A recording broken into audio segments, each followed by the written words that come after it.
Hi there! Before we begin, I just want to say thank you for pressing play today. If you've ever felt trapped in your own body, if you've struggled with food or battled the reflection in your mirror, this story might feel familiar. It's a story of pain, of pressure, but also of healing and hope.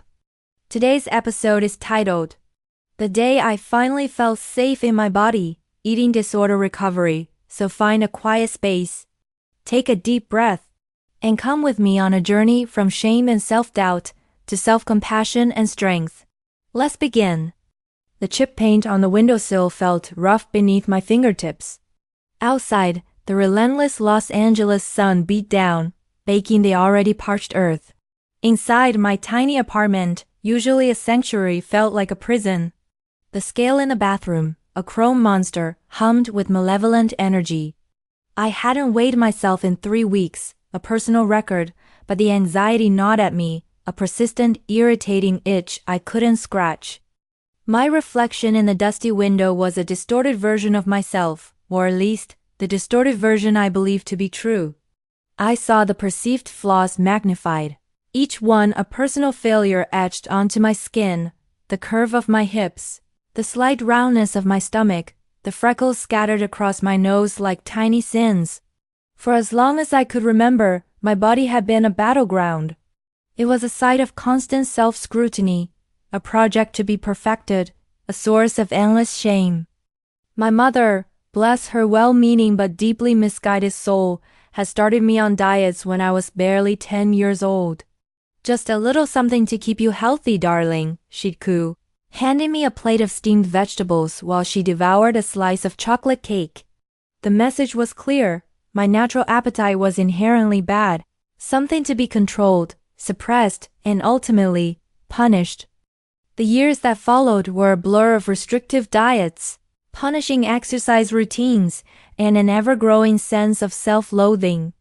I chased the elusive ideal of thinness, convinced that it held the key to happiness, success, and love. I starved myself, binged in secret, and purged with a desperate fury, my body a mere vessel for my disordered thoughts and emotions. My self-worth was inextricably linked to the number on the scale, a cruel and arbitrary measure of my value as a human being. In college, the pressure intensified. Surrounded by impossibly glamorous girls, I felt like a grotesque outsider. My eating disorder spiraled out of control, fueled by anxiety, perfectionism, and a deep-seated fear of not being good enough. I isolated myself, pushing away friends and family, convinced that I was unlovable and unworthy of connection. My grades plummeted, my health deteriorated, and my spirit withered. I was a ghost of myself, a shell of a person consumed by the relentless pursuit of an unattainable ideal. One particularly bleak winter evening, I collapsed in my dorm room, weak and dizzy from starvation. My heart pounded in my chest, a frantic drumbeat of fear. I lay on the cold linoleum floor, tears streaming down my face, and realized with horrifying clarity that I was killing myself. The realization wasn't a sudden epiphany, more like a slow dawning understanding of where my actions were leading me. This wasn't about beauty or health. This was about self-destruction. And I was very good at it. That was the turning point. Not the end of the battle, but the beginning of a long and arduous journey towards recovery. I started therapy, reluctantly at first, resistant to the idea of opening up to a stranger.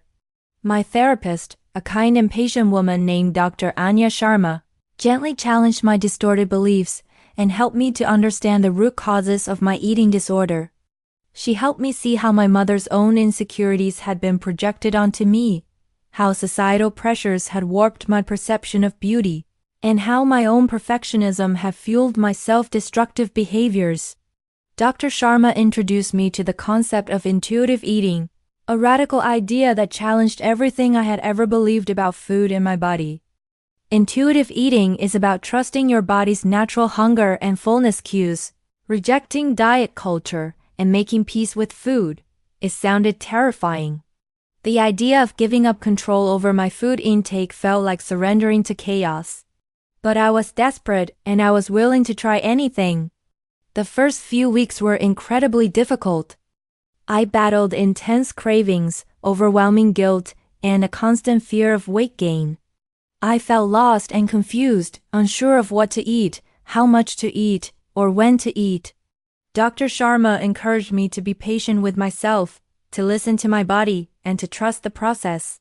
She also recommended that I start practicing mindfulness, a technique that involves paying attention to the present moment without judgment. Mindfulness helped me to become more aware of my thoughts, feelings, and bodily sensations. It helped me to identify the triggers that led to my disordered eating behaviors and to develop coping mechanisms for dealing with them. It also helped me to appreciate the simple pleasures of life, like the taste of a ripe mango, the warmth of the sun on my skin, and the sound of laughter. I also started practicing yoga.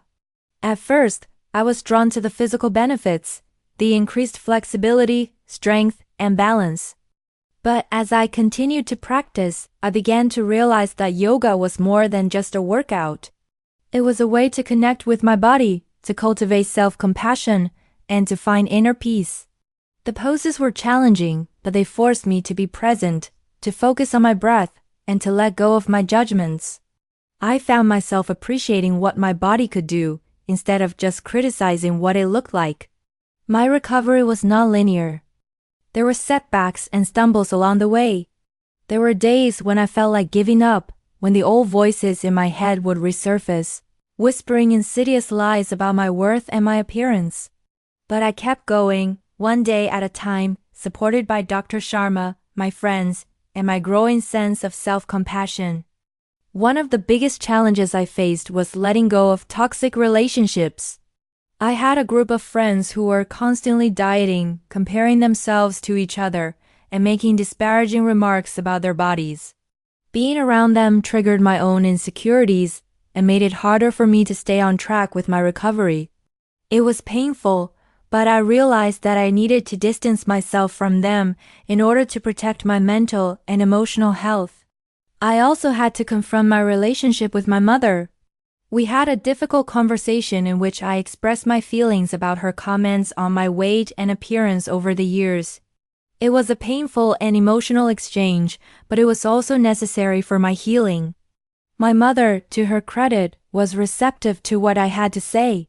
She apologized for the pain she had caused me and promised to be more mindful of her words in the future. Slowly, gradually, I began to reclaim my body. I started to see it not as an enemy to be conquered, but as a vessel of strength, resilience, and beauty.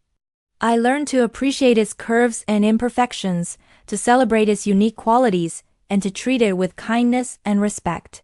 I started to nourish it with healthy foods, not as a form of punishment, but as an act of self-care. And then one day it happened. It wasn't a dramatic, earth-shattering moment, but a quiet, subtle shift in my perception. I was standing in front of the mirror, getting ready for a yoga class. I caught my reflection in the glass and paused. For the first time in my life, I didn't immediately focus on my perceived flaws. I didn't zero in on the roundness of my stomach or the size of my thighs. Instead, I saw myself as a whole person, a vibrant, healthy, and capable woman. I saw the strength in my muscles, the sparkle in my eyes, and the smile on my face. I saw the scars that told the story of my struggles, the imperfections that made me unique, and the beauty that radiated from within. And in that moment, I felt a profound sense of peace. I felt safe in my body for the first time in my life. The chipped paint on the windowsill no longer felt rough. The relentless Los Angeles sun no longer felt oppressive. My tiny apartment felt like a sanctuary once more. The scale in the bathroom remained untouched, a silent testament to my newfound freedom. I smiled at my reflection, a genuine, heartfelt smile that reached my eyes. I was no longer at war with my body. I was finally at peace. The journey wasn't over, it would never be over, but I had reached a point where I could look at myself with kindness and acceptance. That feeling of safety, of acceptance, grew stronger over time. It wasn't a constant, unwavering state. There were still days when I struggled, when the old insecurities crept back in, when I felt tempted to revert to my old habits. But I had learned the tools to cope with those challenges: mindfulness, self-compassion, and a strong support system. I continued to practice yoga, not as a way to change my body, but as a way to connect with it, to cultivate self-awareness, and to find inner peace. I continued to eat intuitively, trusting my body's natural hunger and fullness cues, and nourishing it with healthy foods that I enjoyed. I continued to see Dr. Sharma, who helped me to navigate the complexities of recovery and to develop a deeper understanding of myself. I also started to share my story with others. I joined an online support group for people recovering from eating disorders and found solace and strength in the shared experiences of others. I started writing about my journey on my blog, hoping to inspire others to find their own path to recovery. The response I received was overwhelming. People from all over the world reached out to me, sharing their own struggles with body image, self-esteem, and eating disorders. They thanked me for my honesty, my vulnerability, and my message of hope. They told me that my story had helped them to feel less alone, to believe in the possibility of recovery, and to start their own journey towards self-acceptance. Sharing my story was empowering. It helped me to heal from my past, to find meaning in my struggles, and to connect with others on a deeper level. It also helped me to realize that I was not alone, that there were millions of people struggling with the same issues, and that together, we could create a more body-positive and self-compassionate world. My experience transformed my career path too. I decided to become a certified yoga instructor and specialize in teaching yoga for people recovering from eating disorders. I wanted to create a safe and supportive space for people to connect with their bodies, to cultivate self-compassion, and to find healing through movement. My yoga classes became incredibly popular. People from all walks of life came to my classes, seeking not just physical fitness, but also emotional and spiritual healing. I created a curriculum that focused on body awareness, self-acceptance, and mindful movement. I encouraged my students to listen to their bodies, to modify the poses as needed, and to celebrate their unique strengths and abilities. I also incorporated elements of mindfulness and meditation into my classes. I guided my students through breathing exercises, body scans, and loving-kindness meditations, helping them to cultivate a deeper sense of self-awareness and self-compassion. I encouraged them to let go of their judgments, to embrace their imperfections, and to appreciate the beauty of their bodies, just as they were. Over time, I became a leading voice in the body-positive movement. I spoke at conferences, wrote articles, and appeared on podcasts, sharing my story and advocating for a more inclusive and compassionate approach to health and wellness. I challenged the diet industry's harmful messages and promoted the principles of intuitive eating, body acceptance, and self-care. I also worked with schools and organizations to develop programs aimed at preventing eating disorders and promoting positive body image among young people. I believe that it was essential to start early, to teach children to love and accept their bodies, to resist the pressures of diet culture, and to develop healthy coping mechanisms for dealing with stress and emotions. Looking back on my journey, I am filled with gratitude. I am grateful for the challenges I faced, for the lessons I learned, and for the person I have become. I am grateful for the support of my therapist, my friends, my family, and the countless people who have shared their stories with me. I am grateful for the opportunity to use my experiences to help others find their own path to healing and self-acceptance. My body is no longer a battleground.